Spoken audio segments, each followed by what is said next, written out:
13장 1절부터 14절까지 있는 말씀 마지막까지 교독으로 읽으시겠습니다.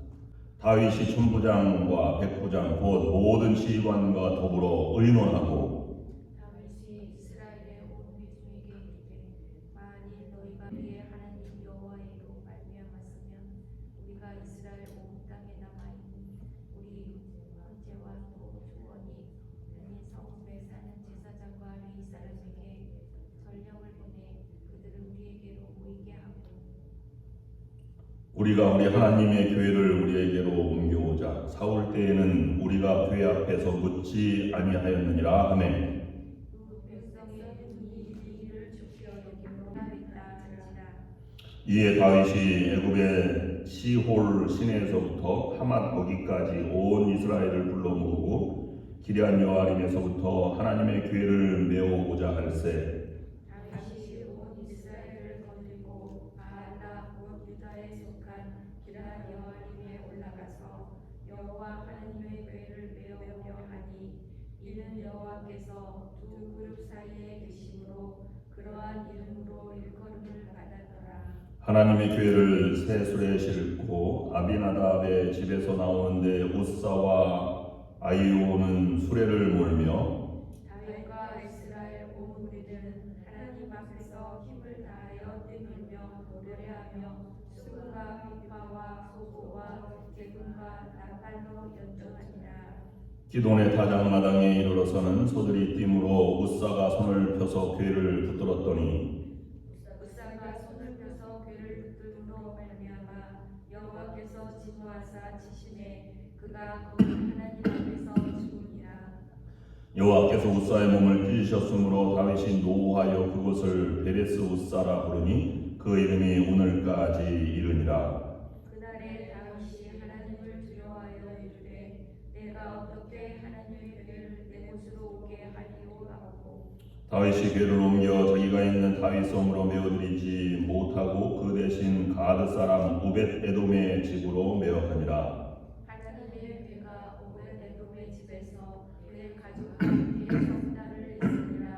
여호와께서 오벳 에돔의 집과 그의 모든 소유에 복을 내리셨더라. 아멘.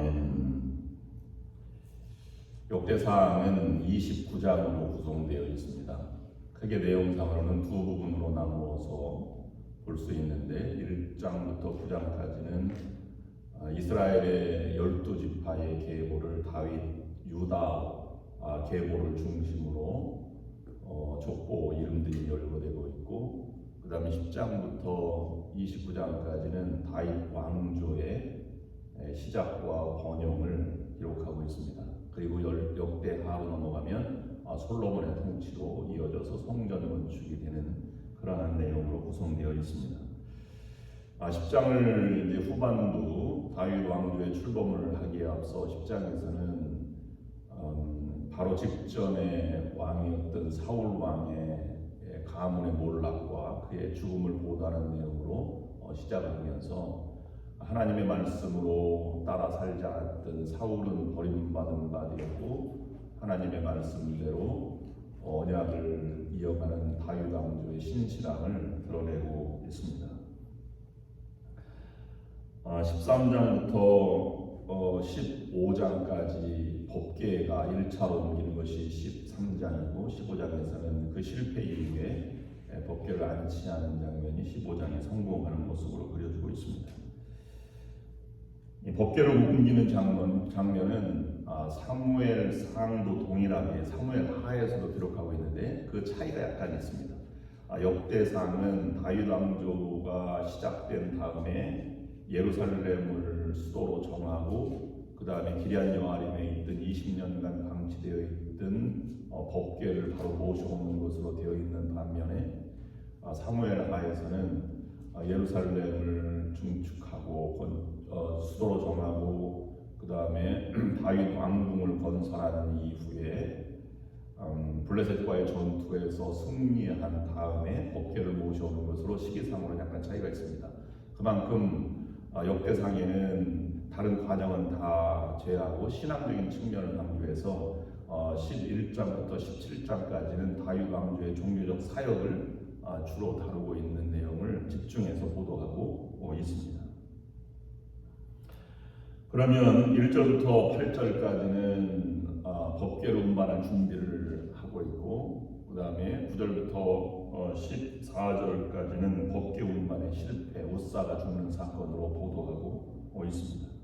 우리가 이 법궤 옮기는 과정을 잘 먼저 다윗의 심정을 묵상해 보면, 다윗은 왕으로 부름받고 그 다음에 헤브론에서 유다 지파의 왕이 되고, 그 다음에 7년 3개월 동안 왕위를 이어갔고, 그 다음에 예루살렘에서 온 이스라엘의 장로들의 추대를 받아서 이 재관식을 통해서 전체 이스라엘의 왕이 되었습니다.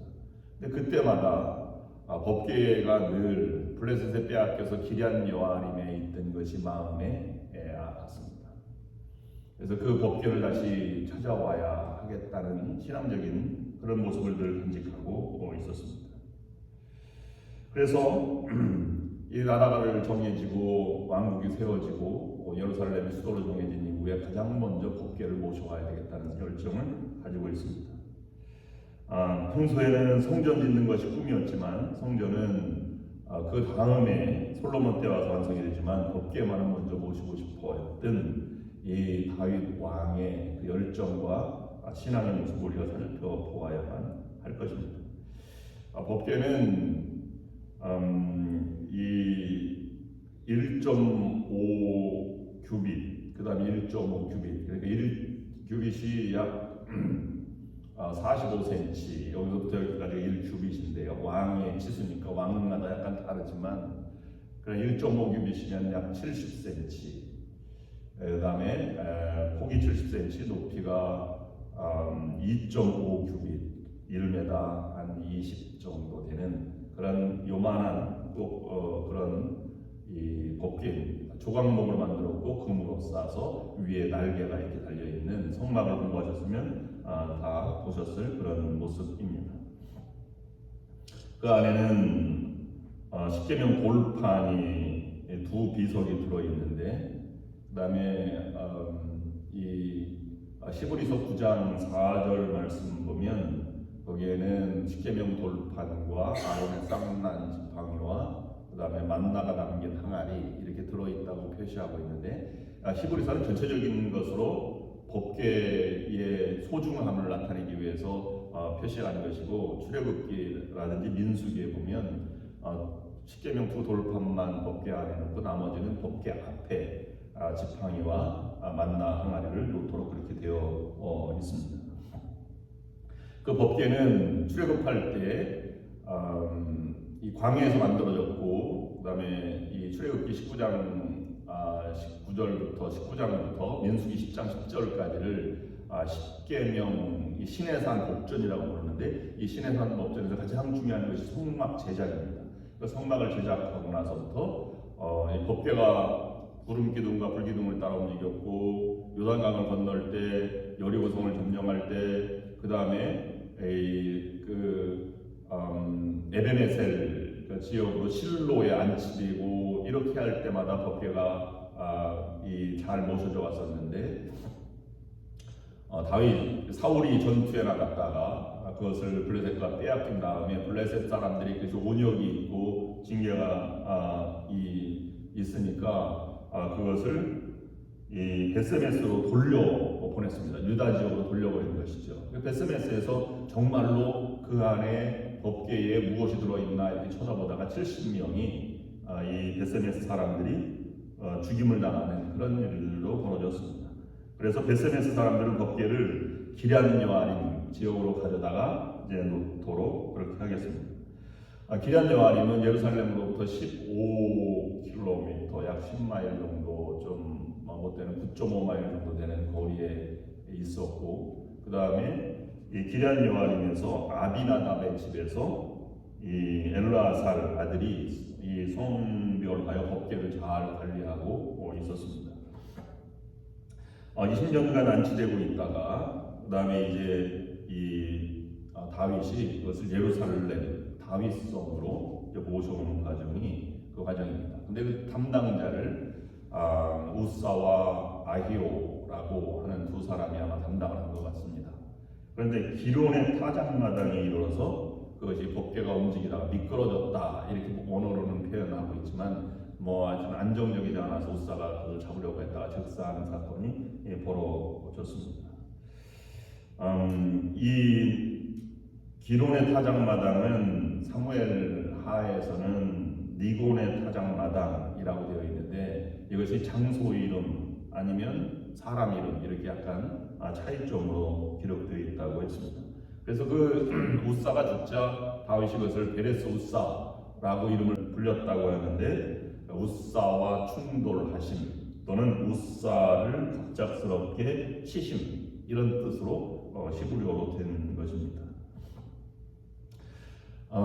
왜 실패했는가를 묵상해 보면 다윗은 오직 그 법궤만 생각해서 그걸 안치하는 방법으로 하다가 너무 열정적이고 감동적이어서 많은 사람들이 다 모이게 했습니다. 온 이스라엘 지파를 다 모으고 특별히 제사장들과 레위인들을 모여서 그것을 운반할 책임을 이렇게 하고 그것을 이제 온 백성과 함께 축제로 하고 비파와 수금과 나팔을 불면서 가져오는 그 과정 가운데 몇 가지 우리가 일을 하면서 실패한 그런 원인들의 배경이 여기에 보면 5가지 정도가 이 다윗 왕이 실패하는 간구하는 것들이 있었다 하는 것을 볼 수 있습니다. 그래서 이제 나중에는 15장에서는 그것을 잘 됨으로 성공하는 과정이 되기도 합니다. 첫 번째로는 너무 열정이 많으니까 말씀이 떠오르지 않았어요. 그래서 말씀대로 한다는 것을 잘 하지 않았습니다. 그러니까 다윗이 주도했던 것이죠. 그러니까 다윗은 제사장도 아니고 레위인도 아닙니다. 성막을 관리하는 그런 직책도 아닙니다. 그래서 사람들을 보고 사람들을 위해서 이걸 안치하려고 하는데 어떻게 했느냐, 백성들이 너무 좋아하는 것입니다. 군중심도 있고 시대적인 어떤 흐름도 있었고 이렇게 하다가 다윗이 그것을 잘 관리하는 사람은 정했으나 말씀이 깊이 있게 연구하고 레위인들에게 맡기자는 것이 잘못입니다. 2차에서는 레위인들에게 전적으로 맡겨서 그들로 하여금 어깨에 매도록 하고 있었는데 6절과 7절 말씀에 단절이 있습니다. 이 법궤를 메고 오리라 라고 6절 말씀에서 하고 7절 말씀을 갑자기 법궤를 새 수레에 실었다 라고 하였는데 왜 실었는지 거리가 먼지 어쩐지는 더 안전하게 암겨올지는 모르겠는데 율법에는 어깨에 매도록 하고 있으나 수레에 실었다고 하는 것이 첫 번째 말씀대로 하지 않은 것입니다. 두 번째, 목적이 방법보다 앞섰다는 이 실수, 간과함이 있었습니다. 목적은 법궤를 안치하는 것이죠. 오직 그것만이 소망이고 열정이 다 담겨져 있었고 그것 때문에 기도해왔고 지금까지 왔습니다. 그런데 방법도 어깨에 매는 것도 중요하다 하는 것을 간과하는 것이죠. 우사의 열정 자체는 옳았습니다. 그런데 율법대로 하지 않은 그런 것입니다. 결과도 중요하지만 과정도 중요한 것이 신앙의 자세가 아니겠습니까? 세 번째는 우사가 흔들리는 법궤를 붙들었어요. 어쩔 수 없었죠. 우리라도 붙들지 않았겠습니까? 윤리적으로는 옳은 일이나 윤리와 율법이 판단될 때, 상충될 때 율법이 우선이다. 하나님의 영광을 드러내지 않았다. 라고 하는 것이 인간적으로 아무리 옳고 율법과 도덕적으로 옳아도 성경 말씀에 위배되는 것을 행하고 있다는 사실을 부정할 수가 없습니다.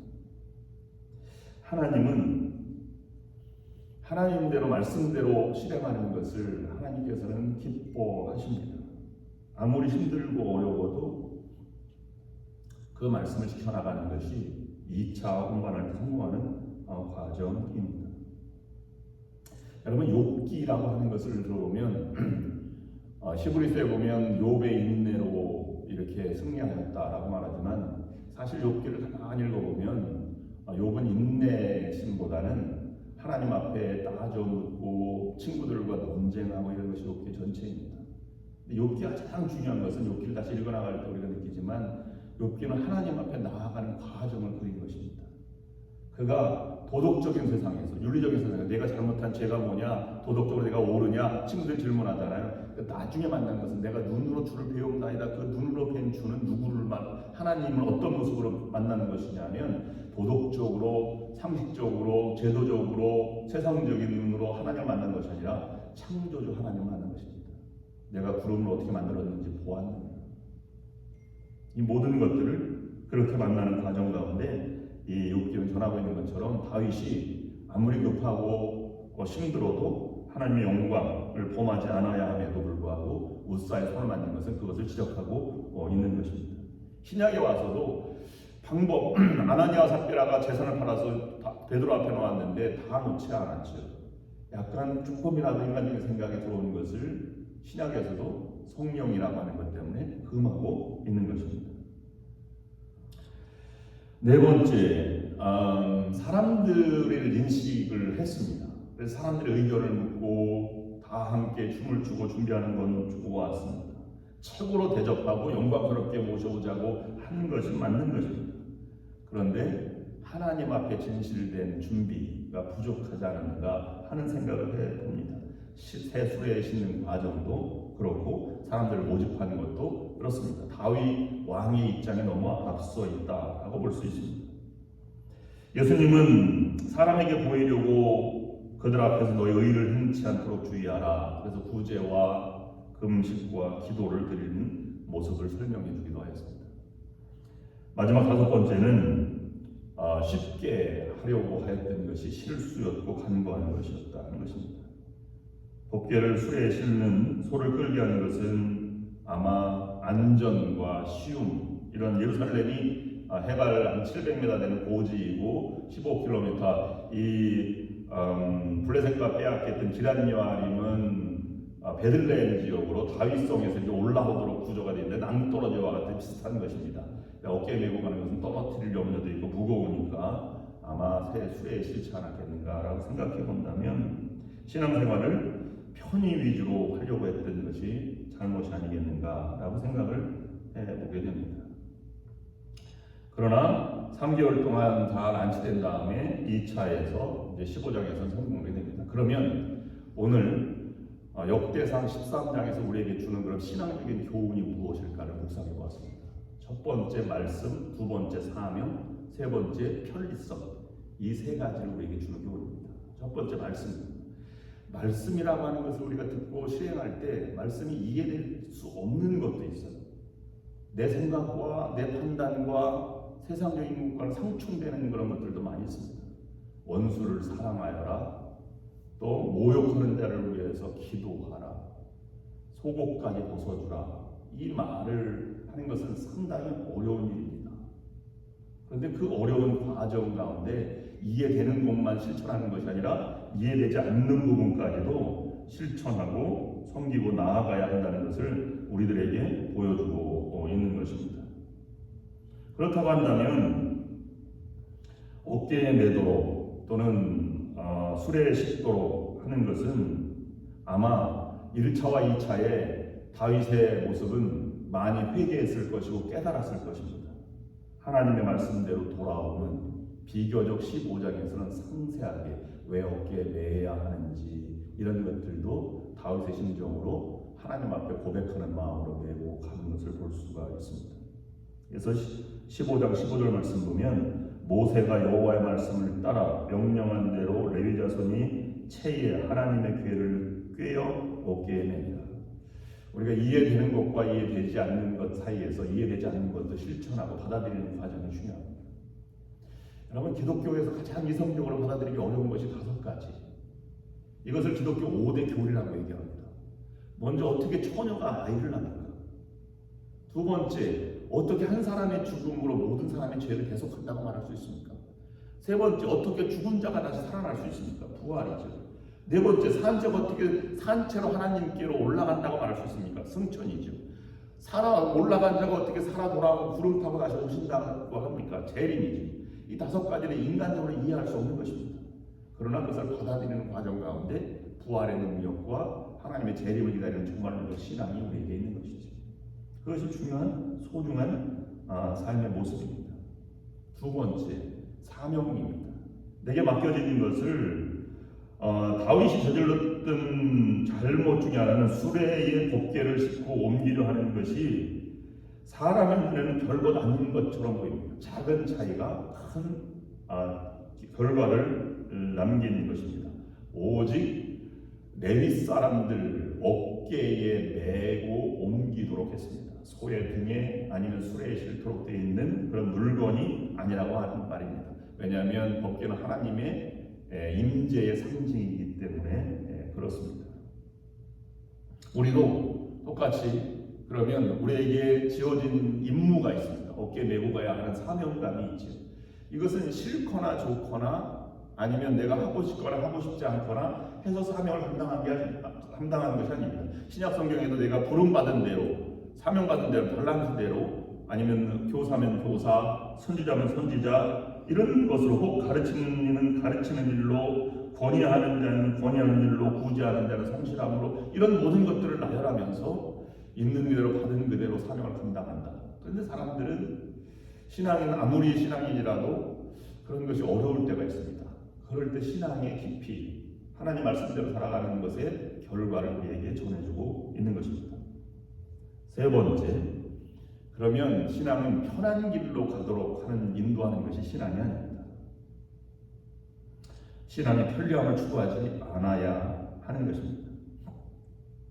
어려워도 어깨를 메고 가는 것, 이것은 힘들어도 그 길을 걷는 것.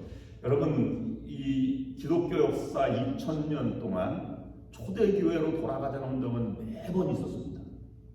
종교개혁 시대에도 있었고, 로열라 종교개혁 시대에도 있었고, 아나바티스트들 유럽에 청교도 혁명이 일어났을 때에도 있었고, 다시 그것이 미국으로 왔을 때에도 초대교회로 돌아가자는 운동은 공동체로 됐는데 메노나이트 커뮤니티나 아니면 아미시 커뮤니티 같은데 아미시 공동체 같은 것은 초대교회로 돌아가자는 운동입니다.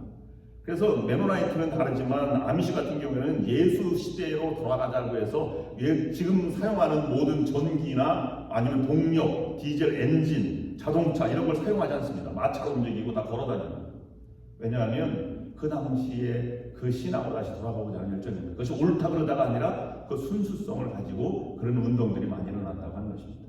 어찌 보면 우리의 신앙은 편리성이 아니라 수고로입니다. 그래서 수도원에는 노동도 기도다라고 하는 것처럼 우리가 순수하게 섬기고 봉사하고 헌신하는 것, 그것 자체가 중요하다라고 하는 것을 우리에게 말씀드리고 있는 것입니다. 그래서 히브리어로 카보드라고 하는 것은 영광이라는 말인데, 카도시 이건 질물, 이것과 비슷한 것입니다. 드려짐이라는 뜻도 있고, 또는 카보드라고 하는 영광이라는 뜻에는 무게감, 짊어짐 이런 뜻도 있습니다. 그것이 하나님께 영광이 되는 것입니다. 여러분, 신앙의 필요성을 추구하지 마시고 힘들어도 그 길을 걷고 사명이 감당되든 안 되든 내 상황과 상관없이 그것을 짊어지고 나아가는 자세가 필요하며 말씀은 이해되든 안 되든 실천하는 것, 그것이 우리에게 주어진 신앙의 길이라고 하는 것을 염두에 두시고, 여러분들도 하나님의 임재를 나타내는 법궤와 같은 존재들입니다. 그래서 하나님의 임재, 하나님과 동행하는 임마누엘로 승리하시는 여러분들의 삶이 될 수 있기를 주님의 이름으로 축원합니다. 기도하시겠습니다. 하나님 아버지, 다윗이 선한 의도에도 불구하고 법궤 운반을 1차에서는 실패하였음을 묵상하였습니다. 하나님, 주의 사역에 말씀보다 생각이 앞서지 않게 하시며 내 삶의 여건과 환경보다 하나님의 사명을 보다 귀중하게 여기고 생명같이 여기는 우리 믿음의 성도들이 될 수 있도록 인도하여 주시옵소서. 힘들고 어려워도 믿음의 길을 가기에 편리함이 아니라 순수함과 정성을 다해서 하나님을 섬기는 그 과정 가운데 하나님의 영광이 드러날 수 있도록 인도하여 주시옵소서. 내가 사역하고 신앙생활 하는 가운데 나는 죽고 그리스도가 살아서 역사하는 믿음의 성도, 믿음의 삶이 될 수 있도록 축복하여 주시옵소서. 내일 거룩한 창립기념주의를 맞이합니다. 하나님, 지금까지 보호해 주시고 우리 에베네셀 되신 하나님을 찬양합니다. 내일 거룩한 예배를 준비하고 또 친교를 준비하며 창립기념주의를 준비하고 애쓰는 모든 수고하는 손길을 축복하여 주시고 내일 예배가 감격적으로 드리는 그런 기쁨의 축제 예배가 될 수 있도록 축복하여 주시옵소서. 예수 그리스도의 이름으로 간절히 기도드립니다. 이제는 우리 구주 예수 그리스도의 은혜와 하나님 아버지의 극진하신 사랑하심과 성령의 역사인도 교통하심이 오늘 이 새벽에 나와 기도하고 나아가는 모든 성도들과 저들의 가정 위에 지금부터 영원토록 함께 하시기를 간절히 축원하옵나이다.